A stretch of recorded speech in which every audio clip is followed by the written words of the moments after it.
everyone, and welcome to another weekly reading wrap up. I didn't film one last week because I was really busy, and that's probably worked out for the best because I haven't read anything new since this time last week. So I've got two books to talk to you about today, and they are the exact same two books that would have been this time last week. I found that it's really difficult to actually find time to read at this time of year. I know that sounds ridiculous, but work's really busy.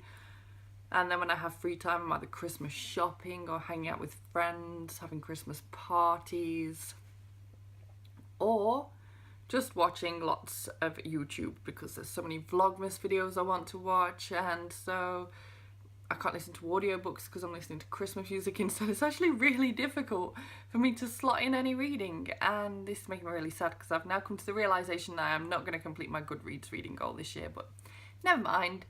So the first book I want to talk to you about today is The Miserable Mill by Lemony Snicket, and this is the fourth book in the series of unfortunate events, and definitely my least favourite of the series so far.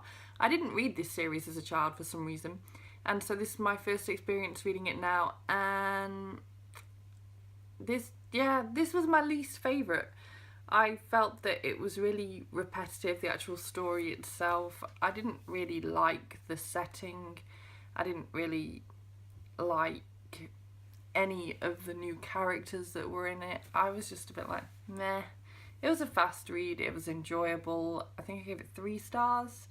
So it's worth picking up if you've never read it and you are working your way through the series.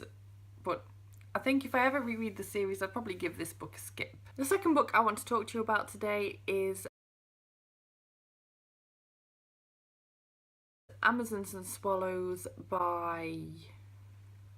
oh my goodness, I only looked the name of this author up 2 seconds before filming this video. Arthur Ransom. I'm going to go with Arthur Ransom. The book cover will be just there anyway. And I picked this up as a free audiobook several months ago. And I'm really glad I picked it up as a free audiobook because I don't like this book. I gave it 1 star. To say that I didn't enjoy this book would be quite an understatement.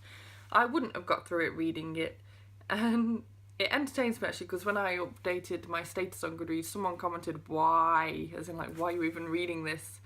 And my response was, it was free. With audiobooks I don't feel quite the same pressures and constraints as what I do with physical and Kindle books. I've not got quite as big an audiobook TBR pile, so I don't feel too guilty about just listening to occasional dud here or there. But this was terrible. When I told my mum I was reading it, she said that she, or possibly me or my brother, watched it on TV at some point. I definitely don't remember it, and she said that the bits that she saw of that were really boring too. So normally I've got quite a bit to say about a 1-star book, but this one was actually that bad that I don't even have anything to say about it. It was just meh. So yeah, pretty poor 2 weeks of reading on my part. Hopefully I'll be able to get a bit more in before Christmas and a bit more in before the new year.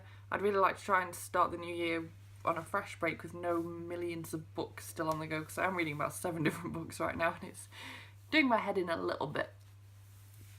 So next year I want to start off fresh without having all those tied up around me, so that is the definite goal right now, to just get some stuff finished off. Also in my reading wrap-ups now, I just want to, this is more for me than for anything else, but I just want to document my colouring in my adult colouring books a bit more, because I kind of forget about them and then I do quite a bit and then I forget about them again, and it just makes me really sad because I always forget to take any photos of them or anything at different stages, and it would just be nice to sort of watch my own progress. So at the end of each reading wrap up, I'm just going to sort of show what I've done on that week's colouring.